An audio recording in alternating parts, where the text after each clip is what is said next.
Hoje é dia 18 de maio, é o Dia Nacional de Combate ao Abuso e Exploração Sexual de Crianças e Adolescentes. O Conselho Nacional do Ministério Público alerta sobre a importância da data para chamar atenção para essa forma de violação de direitos. A prática representa 18,6% dos registros da Ouvidoria Nacional dos Direitos Humanos. As vítimas podem carregar os traumas para o resto da vida. Tristeza, baixa autoestima, ansiedade e depressão são algumas das consequências que crianças e adolescentes costumam ter após sofrerem abuso sexual. Esse tipo de crime tem chamado a atenção das autoridades. Durante todo o ano passado, foram registrados 18.681 casos de violência sexual contra crianças no Disque 100, central criada para denunciar violações de direitos humanos. Só este ano, já foram mais de 4.000 denúncias. Na maioria dos casos, o abusador é alguém que pode estar dentro de casa, um parente ou alguém próximo à família, que normalmente tem uma relação de confiança com a vítima. Os números podem ser ainda maiores. A Organização Mundial da Saúde estima que apenas 1 em cada 20 casos de abuso chega ao conhecimento dos órgãos de proteção à infância. O Conselho Nacional do Ministério Público lançou uma campanha nas redes sociais para estimular a denúncia. Os pais e responsáveis devem estar atentos aos sinais. Boa parte das vezes, a vítima demonstra que algo não vai bem. A criança ou adolescente vítima de abuso sexual costuma ficar irritado ou agressivo, quer ficar sozinho e, quando sai, está sempre tenso, ansioso ou assustado. Outro sinal é a regressão no desenvolvimento. Na vida adulta, o trauma pode gerar problemas ainda mais graves. Os prejuízos eles podem vir a médio, curto e longo prazo. Eles afetam principalmente a relação de autoestima, a percepção do próprio corpo, e a gente pode ter ali transtornos de ansiedade, agressividade, automutilação, suicídio, depressão, transtornos alimentares. Nós podemos ter distúrbios do sono. Então a gente tem uma complexidade de possibilidades de consequências negativas para essa pessoa. Bom, para a gente repercutir o assunto, agora eu converso ao vivo, de forma remota, com a promotora de Justiça do Ministério Público de São Paulo, doutora Renata Riviti. Seja muito bem-vinda, boa tarde para a senhora. Muito obrigada, uma boa tarde. Bom, vamos aproveitar essa data, para a gente falar um pouquinho sobre o assunto, refletir sobre a questão. E para começar, eu queria que a senhora explicasse para a gente, em linhas gerais, quais as ações de combate que vêm sendo desenvolvidas pelo Ministério Público. Perfeito. Acho que vale primeiramente mencionar que nós temos para enfrentamento dessa grave violação de direitos humanos no país, uma lei, a Lei 13.431, conhecida como Lei da Escuta. Ela é do ano de 2017, mas ela entrou em vigor no ano de 2018, e é uma legislação que vem materializar o direito da criança e do adolescente de viver sem violência, o direito da criança e adolescente de não sofrer nenhuma forma de violência, inclusive a sexual, garantida pelo artigo 227 da Constituição Federal desde 1988. Em 2018, entrou em vigor, portanto, essa lei da escuta, que vem trazer mecanismos para a garantia desse direito a viver sem violência das nossas crianças e adolescentes. É uma legislação que traz a voz da criança de modo a ser colhida de uma forma não revitimizante e que faça sentido e consiga garantir ali intervenções de proteção e responsabilização criminal com mais segurança.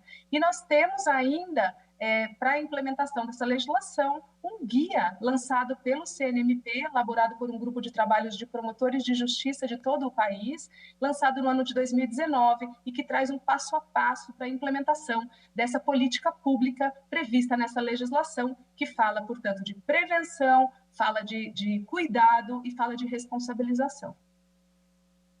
Esse guia, ele traz orientações para operadores do direito, integrantes do Ministério Público, ou para a sociedade também? Porque às vezes falta informação, as pessoas querem participar, a sociedade quer participar, mas tem medo de denunciar, não sabe qual é o canal adequado.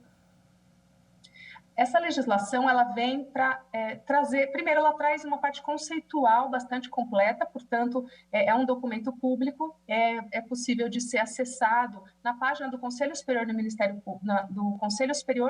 Público, no CNMP, logo na parte de comissões, e dentro da Comissão da Infância e da Juventude tem lá inúmeras publicações, entre elas, vale a pena passear por essa página com documentos valiosos, e entre eles esse guia.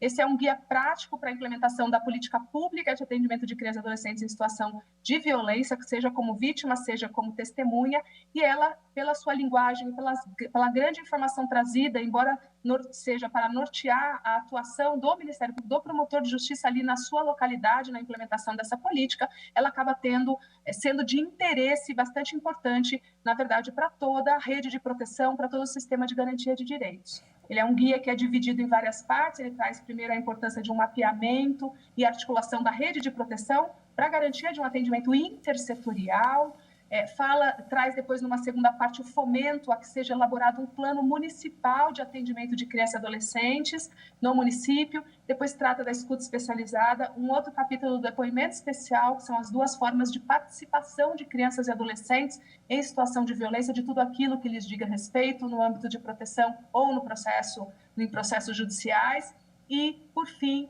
comentários ao decreto regulamentador dessa legislação. Então, é de interesse a todos, numa linguagem acessível, portanto, disponível e público, e fica aqui a divulgação. Maravilha. Promotora, quais são os principais gargalos na avaliação da senhora para a gente coibir essa prática ainda recorrente no país?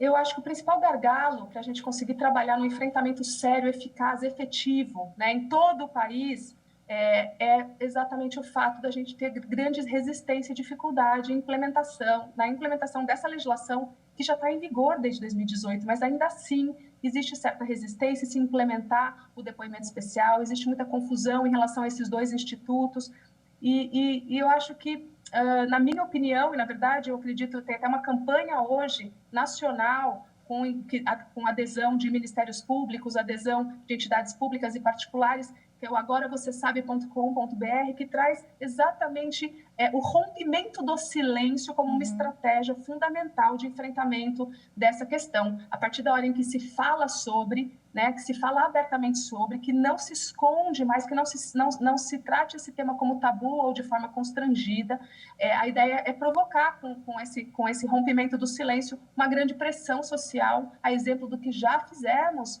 né, nesses últimos anos em relação à violência doméstica, para conseguir fomentar o grande engajamento da sociedade, do poder público na implementação dessa legislação. Toda legislação é sempre de difícil implementação e com essa não é diferente. E penso que passar a primeira estratégia para iniciar essa discussão é romper o silêncio e tratar dessa questão da realidade que é esse fenômeno altamente violador de direitos humanos e é uma realidade muito presente no nosso país e no mundo, que ele seja tratado sem tabu, com clareza, com dados, com números, para que a gente consiga pensar, então, em estratégias de enfrentá-lo. Perfeita reflexão, então, para a gente finalizar. Portanto, fica também a dica, denuncie. Se você perceber alguma coisa diferente, a gente mostrou na matéria, né, promotora, que geralmente a criança, aquele menor, dá sinais de que algo tem errado, de que algo vai errado, denuncie e procure as instituições. E a senhora, muito obrigada pela participação, pela entrevista, viu? Parabéns pela atuação do MP. Muito obrigada, e que esse dia de 18 de maio seja comemorado sempre por todos nós, lembrado e praticado, né, na nossa atuação. Muito obrigada. Com certeza. Obrigada, senhora. Tchau, tchau.